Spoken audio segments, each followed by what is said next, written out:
Hari tu, I bawa anak I, Ash, untuk buat ujian pendengaran di Sound Life. Sebenarnya kan, sesiapa pun boleh buat ujian pendengaran ni, tak kisahlah baby ke, kanak-kanak ataupun orang dewasa macam kita. Untuk pengetahuan parents juga, tujuan buat ujian pendengaran ni adalah untuk kenal pasti masalah yang berada di bahagian dalam telinga. Ni bahagian yang kita tak nampak lah. Anak I, Ash ni, dia dah besar, dah faham arahan. Jadi, ianya akan mempercepatkan lagi proses ujian pendengaran ni.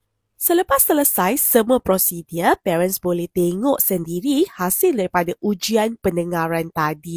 Yang ini sesi consultation bersama dengan audiologist. Parents yang ada anak kecil boleh datang ke Cawangan Setia Alam sebab dekat sini boleh buat ujian pendengaran yang lebih komprehensif untuk kanak-kanak iaitu ABR dan AASR. Ujian ini khas untuk pesakit yang perlu ditidurkan ataupun yang tak boleh duduk diam. Sekarang ni ada promosi untuk anak-anak yang lahir tahun 2018. Baca caption untuk maklumat lanjut.